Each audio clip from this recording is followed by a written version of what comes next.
حضرت آسیہ علیہ السلام رضی اللہ تعالیٰ عنہ. ایک عورت نے فرمایا اے آمنہ اللہ نے مجھے تیری خدمت کے لیے بھیجا ہے, میں حضرت عیسیٰ علیہ السلام کی ماں مریم ہوں. اب آپ اندازہ کرو جس ماں کی عظمت, جس ماں کی خدمت کے لیے اللہ رب العزت نے مریم علیہ السلام کو بھیجا, وہ مریم علیہ السلام جن کے نام پہ اللہ رب العزت نے قرآن کی سورت کو نازل کیا, جس کی خاتمہ کی شان یہ ہے کہ اس کے نام پہ قرآن میں سورت نازل ہو رہی ہے, جس کی خاتمہ کا یہ مقام ہے, مخدومہ کی شان کتنی ہے. حضرت بی بی آمنہ کی شان دنیا دار روپیوں سے مت پوچھو, آمنہ کا مقام کیا ہے اب توفیق دے صاحب قرآن سے پوچھو یا حضرت مریم علیہ السلام سے پوچھو. آپ حضرت مریم علیہ السلام حضور کی ماں کی خدمت کے لیے موجود ہیں. آپ کے آتا ہے حضور کی پھوپھی صاحبہ سبھی فرماتی ہم نے بچے کی ولادت پہ نہانے کا غسل کا انتظام کر رکھا تھا, پانی گرم کر کے رکھا ہے, حضور کی ولادت بچے کی ولادت ہوگی غسل دیا جائے گا. آپ فرماتی ہے میں نے آمنہ کے لال کو اپنے ہاتھوں میں لے کر نہلانے کا ارادہ کیا تو غیر سے یہ ندا آئی اے بندی اس بچے کو غسل دینے کی ضرورت نہیں ہے, ہم نے آپ کو غسل دے کر بھیجا, غسل دے کر بھیجا ہے. اور 14ویں صدی کے بیروپیے تو کہتا نبی امتی میں کوئی فرق نہیں ہے, تجھے جب تک غسل نہ دیا جائے تو پاک ہی نہیں ہوتا, پلیت انسان ہے, غلطوں سے آلودہ انسان ہے. اور مقابلہ اس شخص کا جس کا ذکر پیدائش اتنا پاک ہے اس کی باقی زندگی کتنی مقدس ہے. اور آپ کے دادا جان حضرت سیدنا عبدالمطلب رضی اللہ تعالیٰ شاہ فرماتے ہیں میری آج دلی خواہش یہ تھی کہ سرکار دو عالم صلی اللہ علیہ وسلم کے خاندان کے اوپر بعض مشرکین نے مکہ نسو کی اطراح کیا, حضرت عباس رضی اللہ تعالیٰ کے سامنے حضور کے خاندان پہ کچھ انہوں نے اعتراضات کیے. حضرت عباس رضی اللہ تعالیٰ نے حضور کی بارگاہ میں عرض کیا کہ یا رسول اللہ صلی اللہ علیہ وسلم یہ ہمارے خاندان پہ اعتراض کر رہے ہیں. سرکار نے ممبر پہ بیٹھ کر حضرت اسماعیل علیہ السلام کی اولاد سے لے کر حضرت عدنان سے شروع کیا اور حضرت عبداللہ علیہ السلام حضرت عبداللہ رضی اللہ تعالیٰ تک اپنے والدین کی شان کو بیان کیا. حضرت عدنان سے لے کر عبداللہ تک 21 خاندانوں کو ذکر کیا نام لے کر.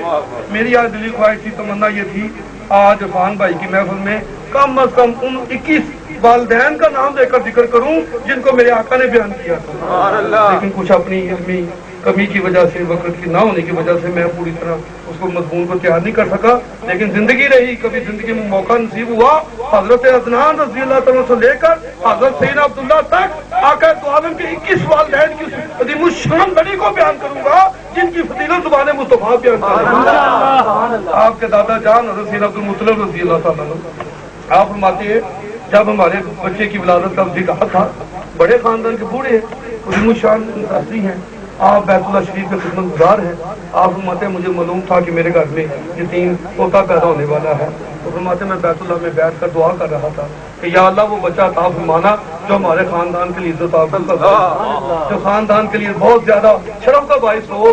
فرماتے ہیں میں دعا مانگ رہا تھا, میں نے صبح صادق کے وقت مجھے اطلاع نہیں ملی, صبح صادق کے وقت میں نے دیکھا کہ بیت اللہ شریف جھوم رہا, بیت اللہ شریف وجد کر رہا ہے, جھوم رہا ہے.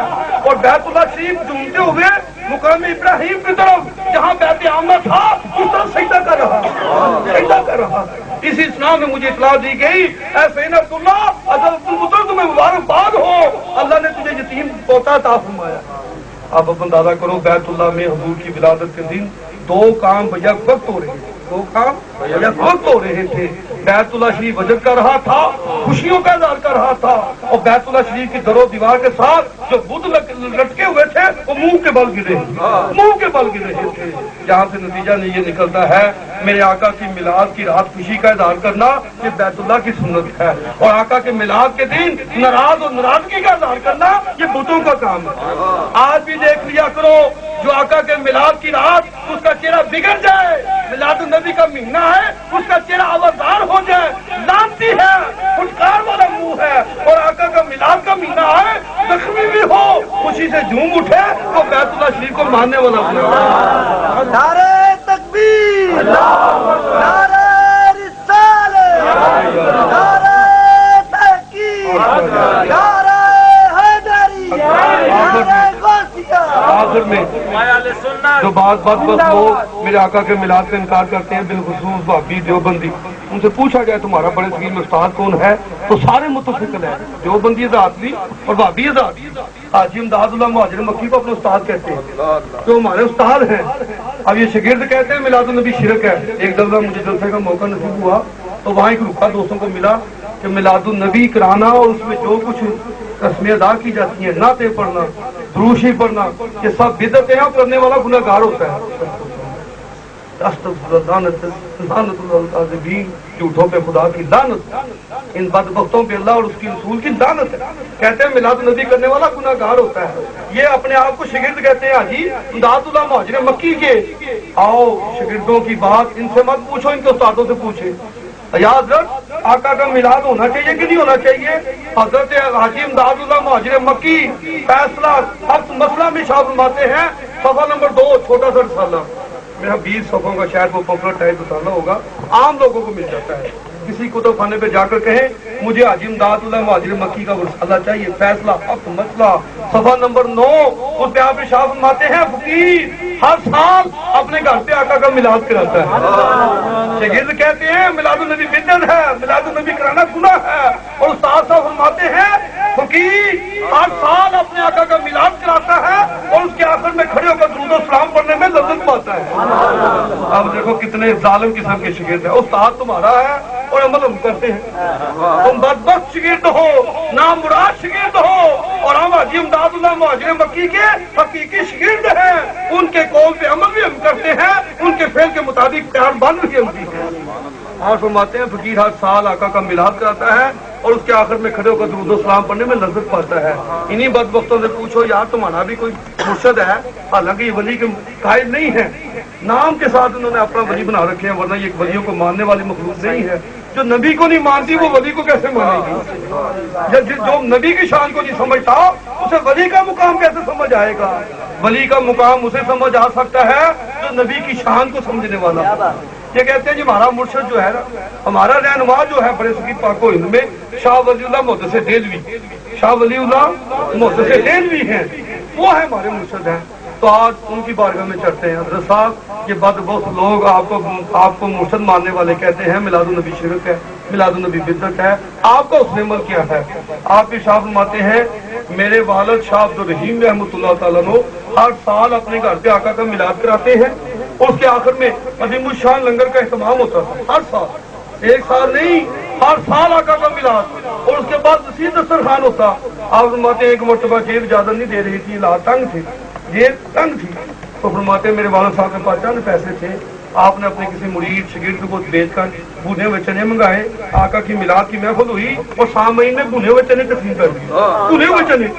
فرماتے ہیں دل پہ بڑا بوجھ تھا، دل پہ بڑا کلک تھا، آقا کے میلاد کی محفل بھنے ہوئے چنے۔ فرماتے ہیں اسی کشمکش میں آنکھ لگ گئی، آنکھ لگی سوئی ہوئی قسمت جاگ گئی۔ آنکھ کیا لگی؟ شاہ عبد الرحیم فرماتے ہیں میں سو گیا، مجھے راحت کمری والی سرکار کی زیارت ہو رہی۔ اسے نتیجہ یہ نکلتا ہے جو میلاد النبی کراتا ہے اسے سرکار دو عالم کی زیارت ہوتی ہے۔ یا رسول اللہ کے منکر کو کبھی زیارت نہیں ہوگی، میلاد النبی کے منکر کو کبھی زیارت نہیں ہوگی، یا رسول اللہ پہ اعتراض کرنے والے بدبخت کو کبھی میرے آقا کا دیدار نہیں ہوگا۔ حضور کا دیدار اسے ہی ہوگا جو میلاد النبی کرانے والا ہوگا، یا رسول اللہ کے نعرے لگانے والا ہوگا۔